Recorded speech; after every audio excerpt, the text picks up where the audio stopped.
Hello, and welcome to the latest episode in Emory University's Health Storytelling Project, a Q&A series with authors of fascinating new books about health and science. I'm Maryn McKenna. I'm a journalist and author and senior fellow in the Center for the Study of Human Health at Emory University, and I'm the curator and host of this series.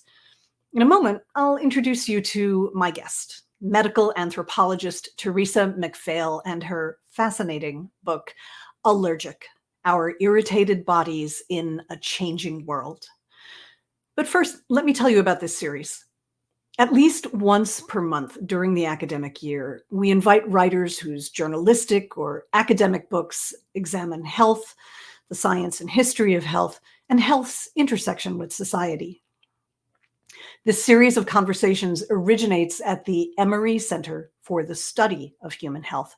We're also fortunate to have three amazing co-sponsors: the Georgia Center for the Book, an affiliate of the Library of Congress; Science Gallery Atlanta, which presents exhibits that live at the juncture of science and art and ignite creativity and discovery; and the much-loved Decatur Book Festival, the largest independent book fair in the United States.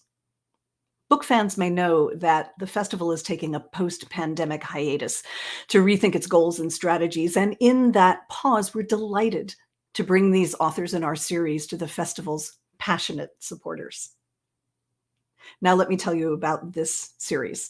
Our theme in this half year is how our health is determined by forces and systems beyond our control, whether that's the built environment or the legal system, changes in weather and climate, or research agendas that choose what is and is not studied, and how we negotiate those systems to protect our health, or how we don't. Tonight, as I mentioned, I'm in conversation with medical anthropologist Theresa MacPhail about her book, Allergic: Our Irritated Bodies in a Changing World, published by Random House. In January, I spoke to investigative journalist Jessie Singer about her book, There Are No Accidents: The Deadly Rise of Injuries and Disaster, Who Profits and Who Pays the Price, published by Simon & Schuster. And finally, on Wednesday, April 3rd, I'll be speaking to journalist and athlete Christine Yu about her book, Up to Speed: The Groundbreaking Science of Women Athletes, which was published by Riverhead Books. This series is live streamed on YouTube, Facebook, X, formerly Twitter, and LinkedIn, and archived on YouTube. We're also now streaming live to Instagram for the first time. And one final note: if you're watching us on February 28th, you are experiencing a live event. You can interact with us by commenting on YouTube, Facebook, or LinkedIn, or replying on Twitter. X. If you do, our producer Stefan Kaplan of Spin It Social will make sure we see what you've said, and we'll put your question up on screen when I pose it to our guest. We're working on comment integration for Instagram as well. Do note that I'll turn to your questions in the second half of this 60-minute live stream, but you can put in your questions in the comment boxes or by replying at any time. Now, let's turn to our book and guest. Theresa MacPhail is a medical anthropologist and an associate professor of science and technology studies at the Stevens Institute of Technology in Hoboken, New Jersey. She's also a former journalist, which I, of course, find delightful. She studies global health, medicine, and disease, and holds a PhD from the University of California, Berkeley. Theresa, welcome to this series. Thanks for having me. I'm happy to be here. So the first thing that I have to point out is that I am sitting in Atlanta, which is infamous for its pollen every spring, to the degree that people call it the pollening. You can go out on the sidewalk and sweep the tree pollen up with a broom and dustpan. It's terrifying. When I first moved here many, many years ago, people asked if I had allergies, and I said no. And they said, oh, you will. And the second, and this is a personal thing, and I do, in fact, now have allergies. But the second, and this is a personal thing, is that I just want to salute you for writing a book about immunology, because I have been working for most of my career in epidemiology. And when I approach immunology, it breaks my brain. So yes. Thank you for engaging in all the very smart and clear and clever explanations you go into to make immunology make sense for the average reader. Yes, when it sometimes often doesn't make sense to the people studying it, it can be quite a challenge. So when I told people that I was going to be interviewing you and told them the title of your book, what I heard over and over again, and I'm sure you've heard this even more, is that everyone at this point knows someone who has an allergy. And everyone who has allergies thinks that their allergies are getting worse. Are those Pretty true much. statements? Pretty much. I mean, if you think about it, about 30 to 40% of the global population has some form of allergy. So either a respiratory allergy or skin or food allergy. And they expect those to rise to 40 to 50% in the next 20 to 25 years. So by the end of this, 1 in 2 people across the globe, and there really isn't anywhere safe. If you think about, are there people who are escaping the rise in allergies? The answer is really no.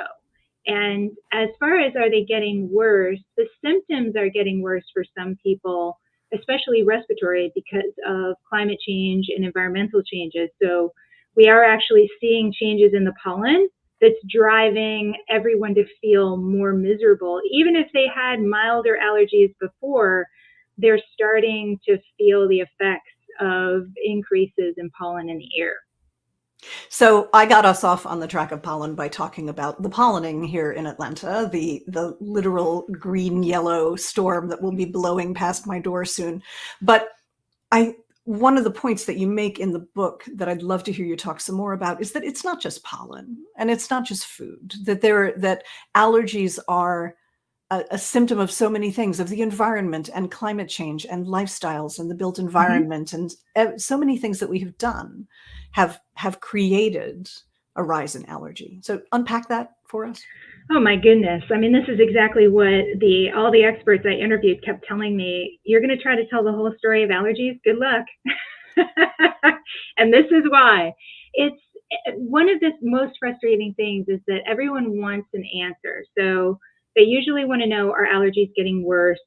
By which they mean, are they getting more prevalent and then more severe? And the answer is yes to more prevalent, yes and no on more severe, depending on the person. But the second question they always want to know is why? And that's a much tougher thing to talk about, because really we've had some evidence that there's been allergy, like there's ancient times. So, an ancient Egyptian king probably died of anaphylaxis from a sting of a wasp. So we've had this capacity for a long time, but it wasn't until about 200 years ago, so the early 1800s, that we started to notice things like respiratory allergies, like your common hay fever, and saw the incredible rise of asthma and eczema and food allergy in the latter half of the last century. So if you think about everything that's changed in the last 200 years, the key is that our lifestyles have changed dramatically. Our diets have changed dramatically. We have access to modern medicine, which has meant more antibiotics, which is going to play a role in this story. But we also have a lot of pollution and extraneous things that's coming into contact with our immune systems that we never would have had before, like plastics, some of the chemicals that we add into things like cosmetics and perfumes. So we're just exposing ourselves to a lot more things that didn't exist in nature in the past. And then we've subtracted a lot of the things that our bodies were used to, like healthy bacteria. So those antibiotics accidentally have helped us wipe out good colonies. And we're hearing a lot about the gut microbiome, and that certainly plays a role in this story. And so you've got all of this stuff, and even, and this is a tangential thing, but I heard even some concern about maybe it's to do with vitamin D levels. So a lot of us don't have enough vitamin D in our system because we're inside a lot, we're not outside a lot. And so vitamin D plays a role in immune regulation, so perhaps that has something to do with it. So when you ask me why, I have to say all of the above. So you just referenced some of the history of allergy, or where sort of the science of, I'm not sure I'm going to say this correctly, allergology? Is it a J? Allerology, yes. Allergology, where it begins, more than 100 years ago. But what was striking to me in reading your account of that history is that, though, as you say, um, the science of allergy, I'm going to go with that, has been able to elucidate more and more of the factors that may be creating allergic responses on a pretty fundamental scientific level. I was shocked to find that we don't really know how allergy works.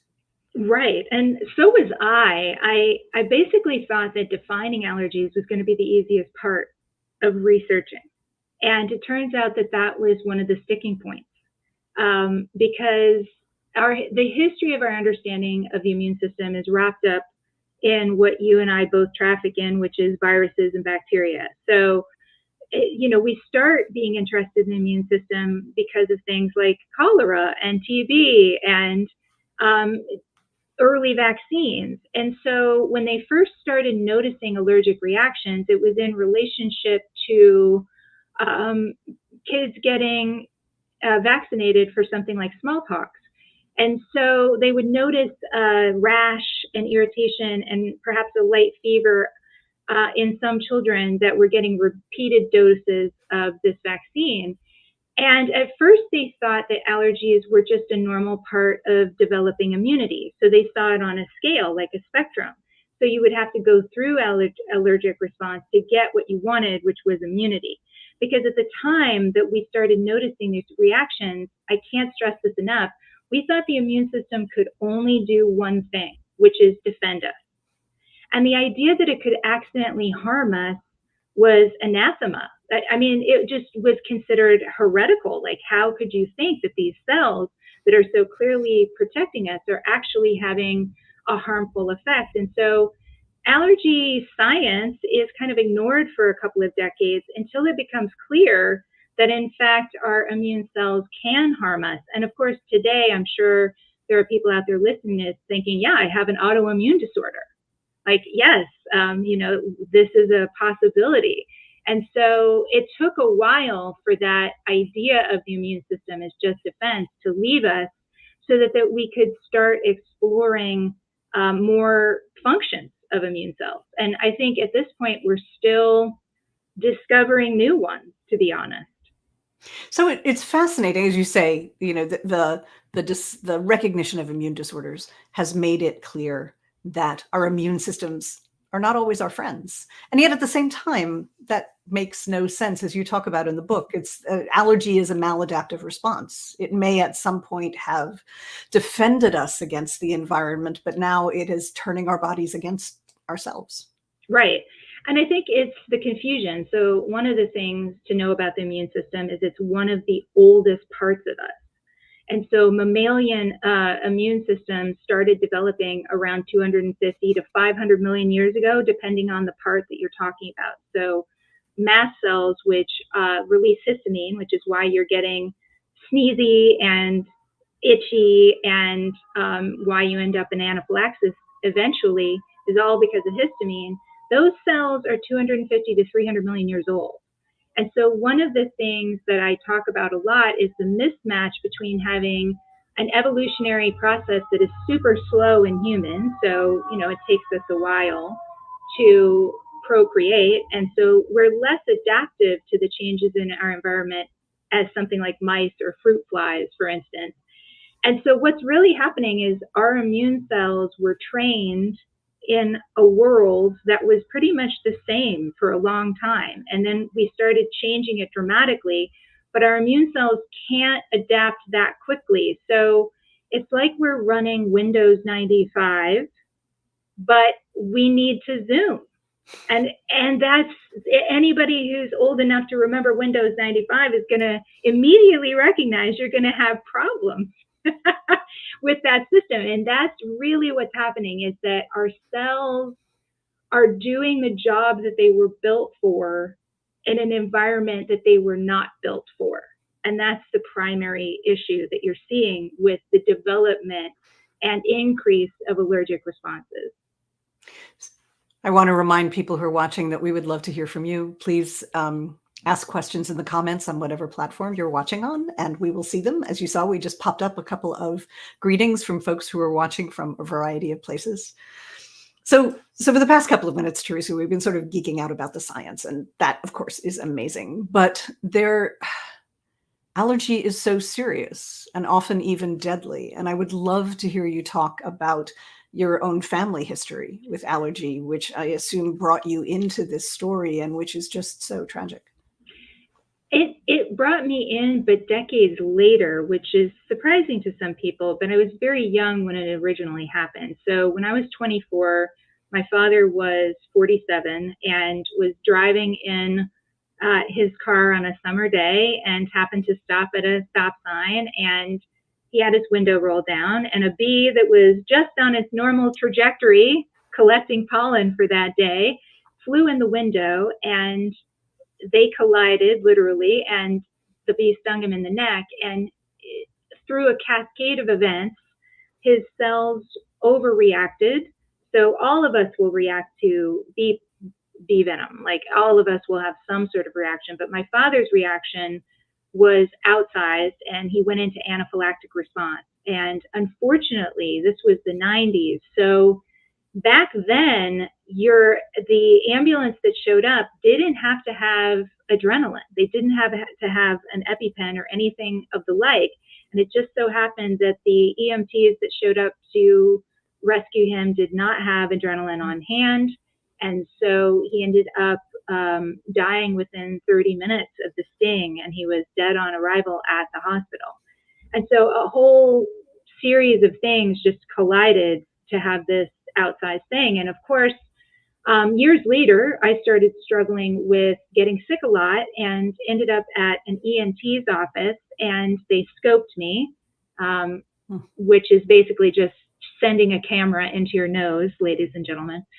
And immediately, when the camera was still in my nasal cavity, the ENT said, "Oh, you have allergy."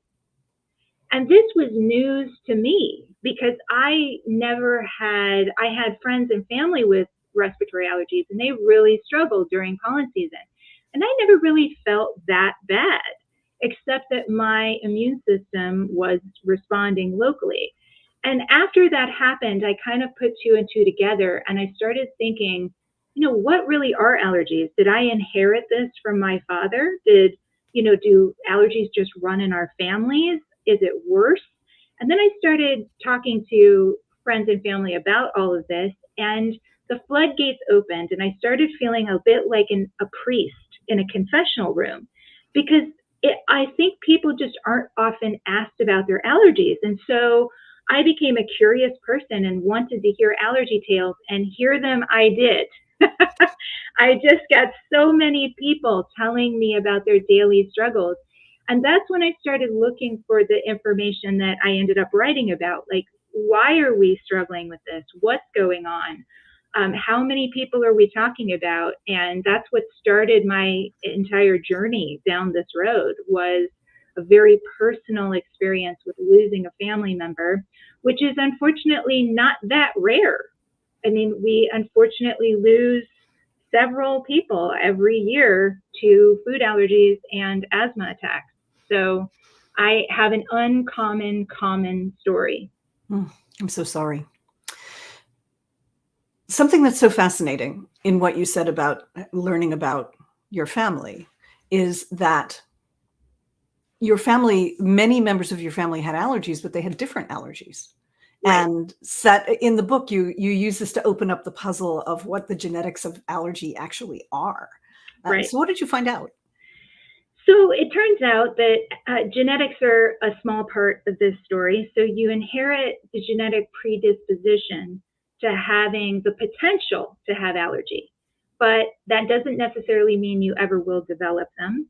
And it doesn't mean, so if your dad has an allergy to shrimp, you might have eczema. Like the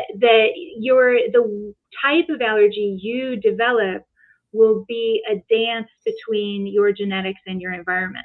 So it's going to play out differently, which is one of the reasons allergy diagnosis is so difficult, because allergy response is so unique. So we're all the same in the sense that the allergic pathway, so that immune function is misfiring, but we're all unique in the type of response that it is, where it's happening in your body, and how you're feeling it. So some folks will have a very mild food allergy, and other people are having the smallest trace of a peanut and finding themselves in the ER. And just looking at the genetics, I can't tell you who's going to be who. I can tell you that there are certain indicators that you might be more prone, that are inheritable, but I can't tell you what that's going to look like, or even if you will ever develop an allergy. And what that means in practical terms for you is you still don't know if you have a bee allergy, a bee venom allergy, right? That's correct, because I'm unfortunately unique in the following way. So some of us, so first of all, I think it's really important, I always try to stress this, the allergy test that most of us get, so we'll get on our arm or on our upper back, we'll get the skin prick test. And what they're doing is delivering a small amount of the allergen underneath your skin to see if your mast cells produce histamine. And that's why you get the welt if it does. But they're not testing allergy, they're testing sensitivity. So those tests have a 50% false positive rate. They have a 95% accuracy rate for negative. So if you don't react, it's really likely that you are not going to be allergic to the thing. But if you see a huge welt on your arm for, say, tree pollen, and you're not experiencing allergies during tree pollen season, that could be because the cells in your nasal cavity are tolerating the pollen just fine, while the cells on your skin were not. And so it really doesn't tell us much. It just tells you what you're not allergic to. And unfortunately, for some of us, we have historically low levels of the antibody that drives the allergic immune response majority of the time, which is called IgE. It's one of the 5 types of antibodies that our bodies produce. And some of us just don't produce a ton of it to begin with, which means we're not going to react at all to those skin and blood tests, because it's not going to set off our response. And so that is my situation, which means there is a way that I could find out, Maryn, but neither you and I would want to do it. They would have to individually drop a drop in my nose or my eye and see what happens. And as you can imagine, that's not something I want to do. I don't think that's a good idea. No. Yeah. We will live with that mystery. Unfortunately, Right. you will have to live with that mystery. So we've been talking a lot about respiratory allergies and of course about insect venom, but we should be sure to broaden this out to the rest of the universe of allergy, to skin reactions, atopy, eczema. One of our viewers has asked a question about eczema, and also to food allergy, which I imagine is on the minds of a lot of people who are watching this, because Right.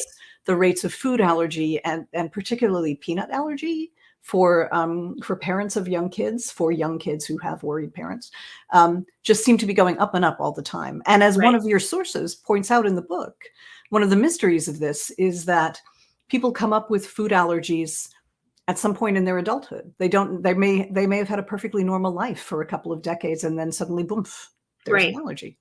And we thought for years that wasn't even possible. Like, Mhm. to go back to the fact that we're still learning a lot about the immune function. 20 years ago, an allergist, if you came into the office saying, oh, I wasn't allergic to shrimp, and now I'm 60 and suddenly I'm allergic to shrimp, they would have dismissed you. They would have said, oh, you were always allergic, or there was this idea that it wasn't a real allergy, because we just didn't think adult onset happened. And now we know that it does in a lot of cases. But we're, again, not sure why your body would have tolerated something for 50 years and then just suddenly decided, nope. But it goes the opposite way, too. I mean, some children outgrow their food allergies. So they develop the tolerance over time. And the truth is, we just don't know much about tolerance. What we do know a lot about is the underlying mechanism. So eczema patients are just having their skin is the reactive area. Asthma patients, it is their lung cells that are the reactive area. And for food allergy, it is their gut and sometimes their skin. So for food, and sometimes wheezing.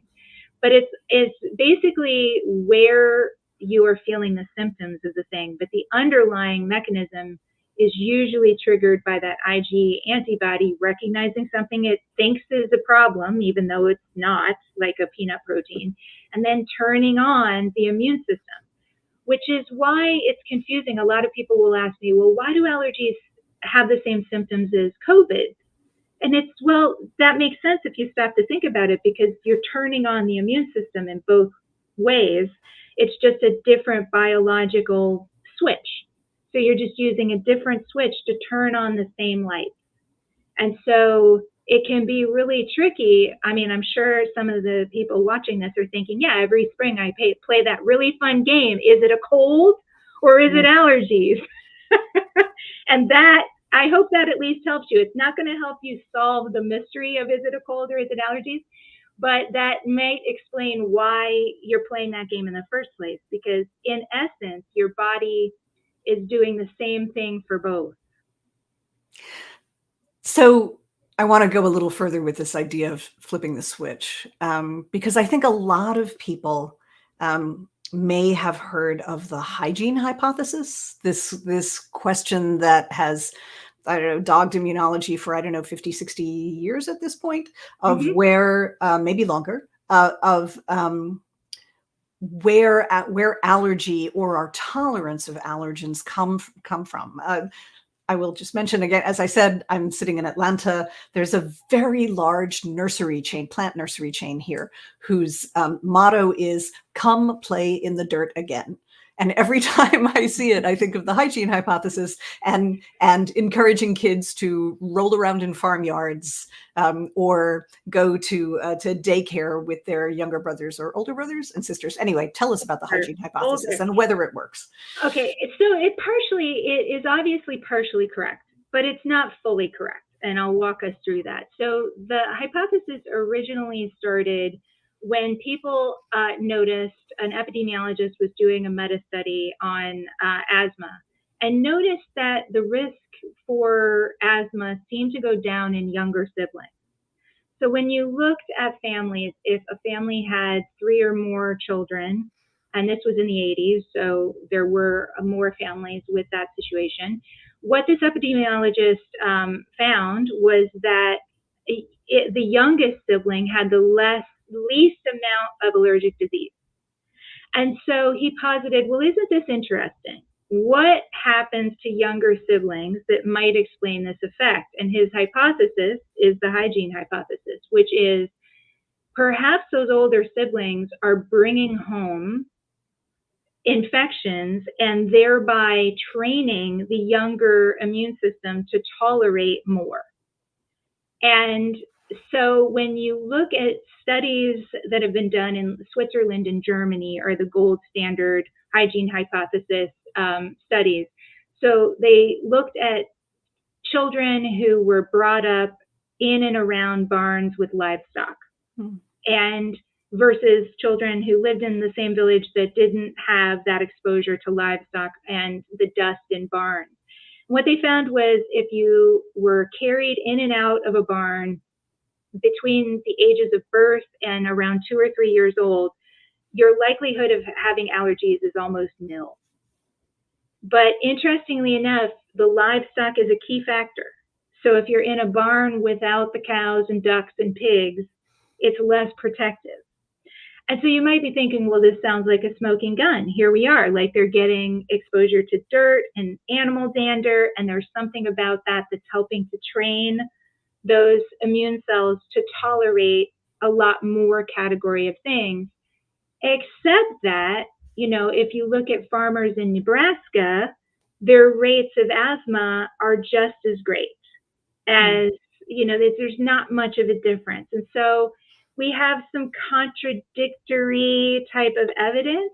And we also, if you look at, there was a great study done in Uganda where people are still very much living closer to the land, like they're farming, And if you go out and you test them for sensitivity levels and respiratory allergies, they're catching up to the rest of us.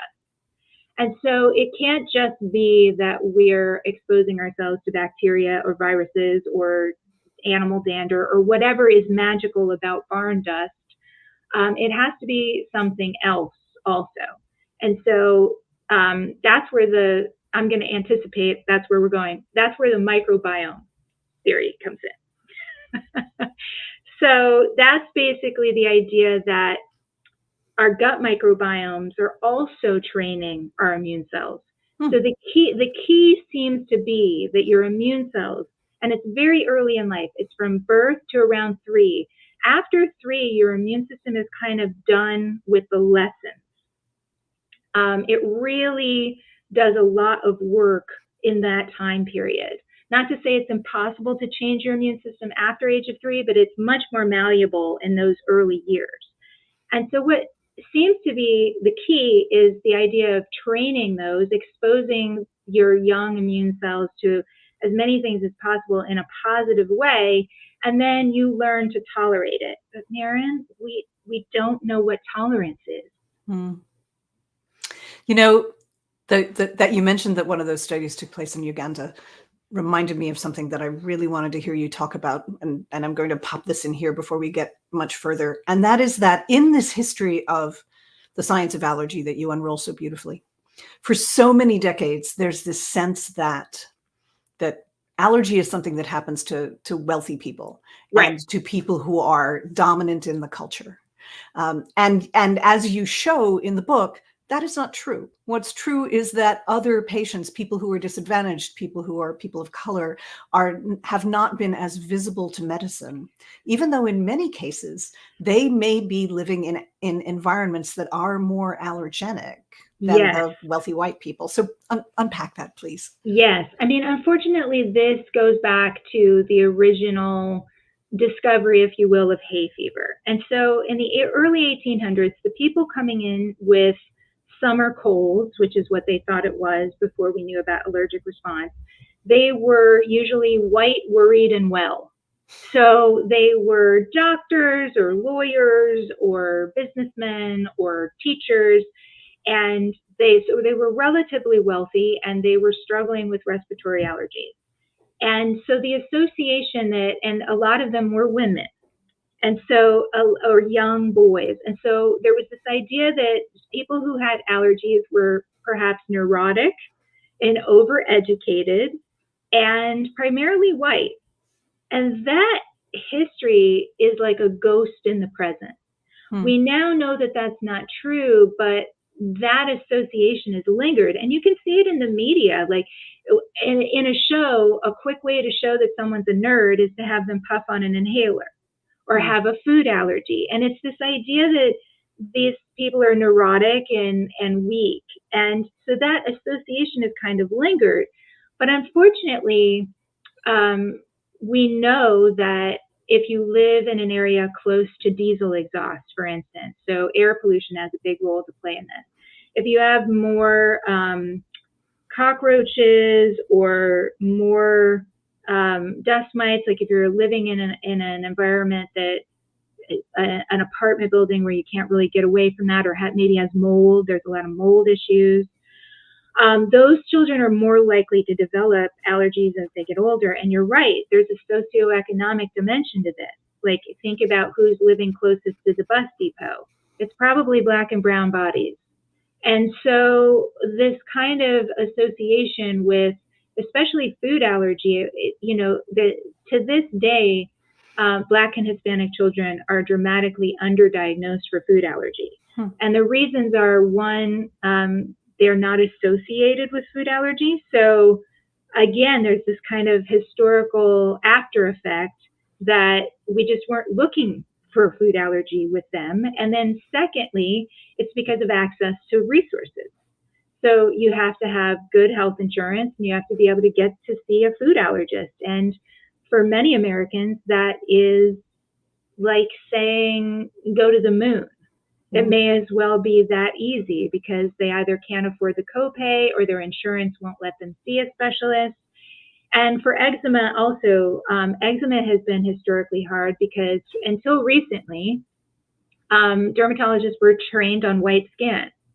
And so you would see the illustrations and the visualizations of something like eczema were always light skin. And, eczema presents differently with darker skin tones. So you have to learn how to recognize it. And now we're doing that.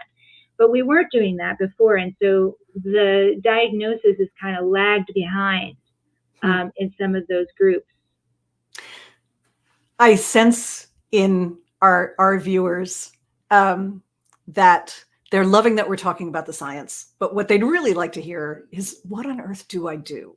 Right. So what do I do to help myself? Can I do something with home remedies? One of our audience members has just asked about those. You do some debunking in the book about home remedies that people talk about a lot, but you also do a deep dive into what some of the possibilities are for treatments. So let's get into that.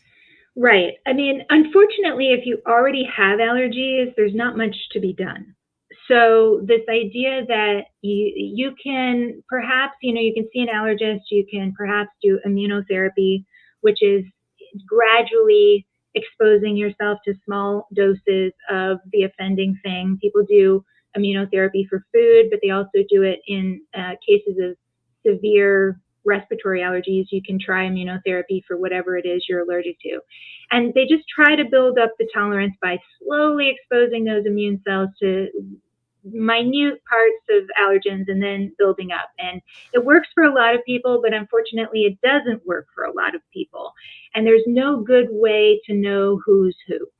And so you and it's very expensive and time consuming. So the best we have are symptom relief. So most people are probably taking an antihistamine or they're on a steroid. We do have some new drugs coming that are great, especially for eczema and asthma and food allergy. I mean, I'm sure everyone saw that Xolair just got approved by the FDA for food allergy. So we have some exciting new ways to interrupt that biological pathway that's turning on that immune response. But what can you do? Like, say you have young children, or say you're planning to have children, or say you just want to make your immune system happy so you don't develop you want to keep eating shrimp. I'm completely with you. There are some things you can do. One is, studies have shown, just lay off especially aerosol cleaners. So children that grow up in a household that's using a lot of Lysol spray, aerosol cleaning products, things like air fresheners, that is bad news. It irritates I don't know if you know this, but children breathe more rapidly, so they take more breaths than us. So they're getting more exposure to those sprays than you'd want them to. Also, you don't want to kill everything. We're so and it's hard to say this after COVID, when everyone was like, buy your Lysol wipes and wipe everything down. But that's actually, it's counterintuitive, but you just need soap and water. We go too far with this kill 99.9% of viruses and bacteria. And, a little happy dirt is not bad for kids. I mean, the hygiene hypothesis isn't completely wrong. So erring on the side of, making sure that you're not overdoing it on the cleanliness. Dogs help. If you have a dog in your household with a young child, they're less likely to develop allergies. We think it's because it's recreating that barn effect for them, that they're tracking in things, they have dander, so perhaps that's it. But things like, this idea, and I wish it worked, you guys, I'm about to ruin your lives. Eating local honey doesn't do a darn thing. I'm so sorry it's delicious. Keep doing it. But you would have to put it in your nasal cavity for it to do the job you want it to do. Because the idea would be you're introducing small amounts of the pollen to your system, but you're eating it. And that's not the cells that need that acclimation. It's your nose. So, and I'm not, please don't stick honey up your nose. Also, don't do that. But that really isn't going to help. air purifiers will help clear out the pollen, but they don't do much for those fine particulate matter. So, and they don't do anything for things like nitrogen oxide. Like some of the things that irritate our lungs, they don't do a darn thing, and they might actually recirculate that stuff. So the latest stuff on whether or not you should use an air purifier is kind of like damned if you do, damned if you don't. It can actually make your symptoms worse. I hate to say that. There are a couple of studies that showed it didn't do much at all. So it's basically, you can change your diet, that helps, more fruit and veg, more fiber. And that is something I'm not surprised, and you won't be surprised to hear 93% of Americans don't get enough fiber. I mean, right? I'm sure you're doing a little like, did I have enough fiber? Probably not. But in the book, toward the end of the book, you talk about beyond things that people can do themselves. It sounds to me as though toward the end of the book, you're hopeful about some therapies that may be in the relatively near future. I will say it's shocking that we are still using therapies that they were using 100 years ago. Yes. But there are profound questions about what they're going to cost, who's going to have access to them, who's going to benefit both on the development side and also on the social side. This is very complicated. Yeah, so I'll just use the example of Dupixent. So some of your viewers might be familiar with Dupixent already. So it's a quote unquote a miracle drug, especially for those folks with severe eczema. And eczema is a really difficult allergic disease to treat. Often you don't know what triggers it, and it can be really hard to get the immune system to tamp down the response. And for years and years and years, the only treatment was steroids. But steroids are really terrible long-term, so you can't be on them forever. People would have a rebound effect, so they would clear up when they were on the steroid, but then they would stop taking the steroid and have a flare-up of the eczema, so they didn't like that. And also, you have to be careful because, you could potentially have liver and kidney damage. You thin your skin with the steroid cream. So it wasn't a great situation. So Dupixent came along, and so here's the difference. Steroids turn off the immune system. They just turn it down. And so it turns off the immune system for everything. Mm-hmm. And Dupixent is more of a finely grained tool that is just turning off that pathway. It's called the IL-4 pathway. It's one of the ways your cells can trigger an immune response. And what Dupixent does is gets in there and says, nope, we're going to disrupt this chain of events. And so it's less damaging. It has fewer side effects. Not none. There are side effects to Dupixent as well, but they're less severe. And so that's really positive. Here's where it starts to get dicey. It's $5,000 a month. Mm. And it has to be taken continuously. So you can imagine pharmaceutical companies are thinking, ka-ching, but insurance companies are going, because you have to jump through a lot of hoops. They will make you try the other things first. Mm-hmm.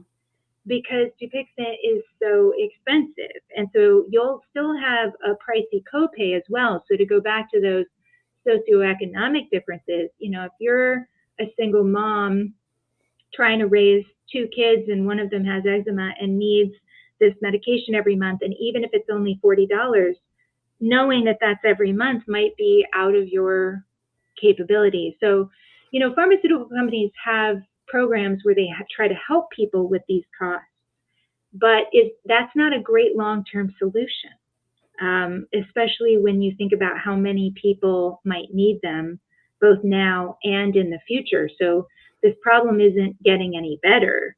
If anything, it's just going to get worse.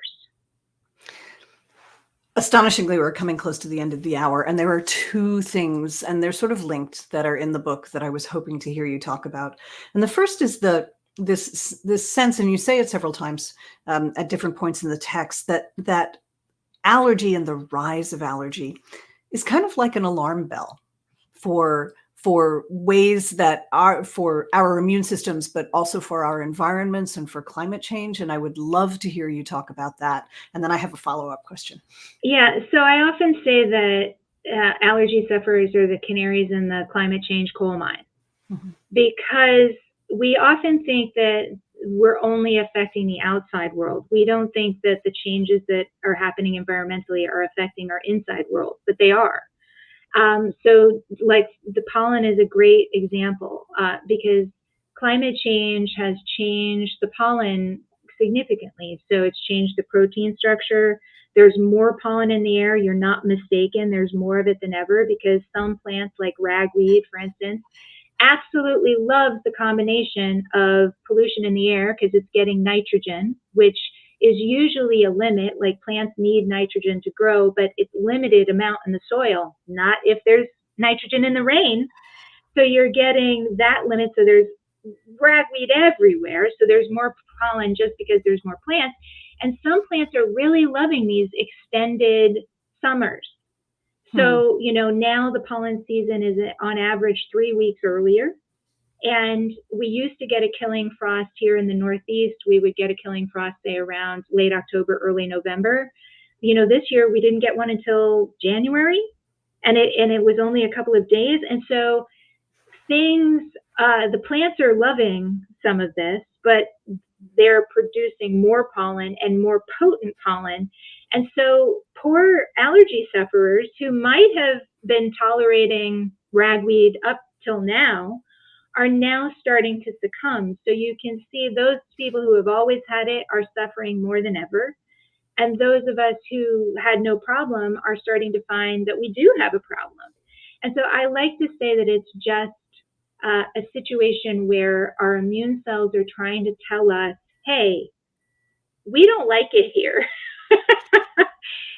We've done so many changes, and really we haven't taken into account that the changes that we make externally are going to have internal consequences.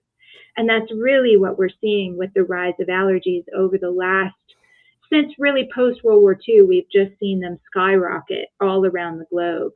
And I think that's an indication that something we're doing is really making our immune cells unhappy. And the rise in autoimmune disorders, you can track that. And, some cancers. I mean, the immune system is also involved in cancer. And so you have a tripartite, we've been seeing younger and younger cancers, and there's really no quote unquote reason. We're not sure why a 30 to 39-year-old will develop colon cancer now, and we could expect them to not develop it until their 50s 20 years ago. Something's going on, and I think the immune system is probably a key component of that story. So I think this is my last question.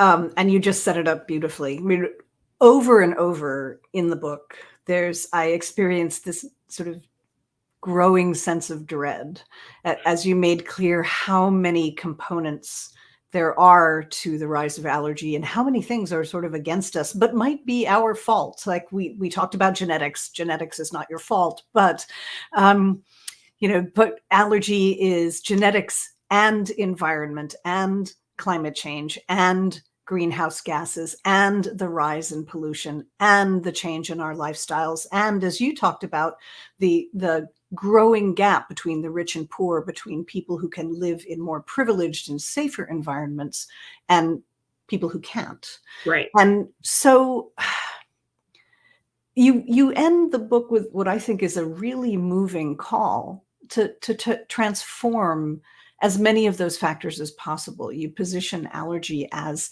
a social disease, that what really causes allergy is being human.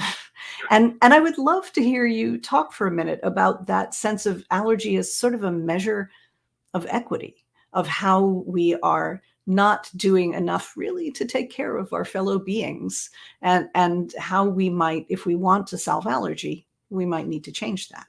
Right, because the poor people that struggle with allergies watching this and listening to this, they know full well there's only so much they can do by themselves. So if you have a respiratory allergy or asthma and you're allergic to tree pollen, and we're only planting male trees because the female trees are messy, which in most cities, mostly we have historically planted male trees, which pump out more pollen because they don't have the seed pods. Like, so female trees drop, so they're messy. It messes up the sidewalk, and pollen doesn't. So that kind of thing, they can't do anything about that. That's not a decision they've made. And for a food allergy person, they need a whole community to help keep them safe. Like, they need, they go to a restaurant, they need everyone in that restaurant to help them keep safe from their allergen, like to avoid their allergen. And so it's really asking, especially here in the US, we like to pretend that all of our problems are individual and can be solved with individual things. And so you're getting questions like, what can I do? Well, not much, but what can we do? A lot. We can start measuring smaller than 2.5 particles. Like, we have that science. It's very easy to measure 1 in diameter. And just so listeners know, a red blood cell is 5 micrometers wide, and we're talking about measuring something 5 times as small as that. But it's possible to do it. We have the technology, but we've decided not to. So maybe we should decide to. So we could really tamp down on air pollution. We could do something about climate change more dramatically, so that we're not dealing with the effects of wildfire smoke. And mold is a huge problem for people who have asthma, and for young children in their risk of developing something getting older. So climate change is already having an effect on our younger generation. So we can get more serious about that. And we can actually ask ourselves questions. What types of plants should we be planting in our neighborhood? Thinking about pollen as a group. Like, you might really like your ornamental bushes, but if they're a public health hazard, maybe swap them out with something that produces less pollen or is more native to the area and less likely to cause problems. So we can do some of this work together. And plastics, we could regulate some of the plastics. We could regulate, right now, it just has to list fragrance. We don't know what's in a fragrance, so it's really hard to tell sometimes what you're allergic to. We could get better on that. So I think I would like us to design policies for everyone, but also to start thinking of ourselves as a colony, because part of the problem is we're not making our microbiomes happy. And so we have to start making decisions like, I might want the potato chips, but what my gut wants is a salad. My bacteria are really, and they should get a say because they are helping us. And so just changing that mindset that we're all these little individual units and we're all responsible for our health. No, we're all responsible for each other's health at this point. And again, to go back to the canaries in the coal mine, what you said at the beginning is completely true. Somebody might be watching this and go, well, I don't have an allergy. And I would say, ... yet. That was a great wrap up. Thank you so much. Thank you for this fantastic book and for this tour through the history of allergy and the dread that you have produced in me about what's going to happen next. I hope it's productive dread, though. If you're going to feel dread, I hope that we can all harness it and use it to put pressure on people who actually can change things. Let us hope for that. Theresa, thank you so much for coming in our series. And that is it for this episode of the Health Storytelling Author Q&A series. Please consider following Theresa on social media. You can find her as Theresa MacPhail on Twitter or X and Blue Sky, and Dr. Theresa MacPhail on Threads and Instagram. And buy her book, which you can find at the site of her publisher, Penguin Random House, and at Amazon, of course, And also at bookshop.org, which is the anti-Amazon. It's a B Corp, a social corporation for good, that will accept your order for the benefit of independent bookstores, which is a thing that we love. And if you like actually going to bookstores, we urge you to follow the link we provide for indiebound.com. That site will show you which independent bookstore near you is carrying Theresa's book or can order it for you. So come back in April when we'll hear from Christine Yu about Up to Speed, the groundbreaking science of women athletes. And if you've missed any episode of this series, which is several years old at this point, you can find them all archived on YouTube at the account of Emory's Center for the Study of Human Health. The center is our sponsor, and we are co-sponsored by the Georgia Center for the Book, Science Gallery Atlanta, and the Decatur Book Festival. We're grateful to all of them. On behalf of all of our sponsors, and from me, thank you for watching. Come back next month.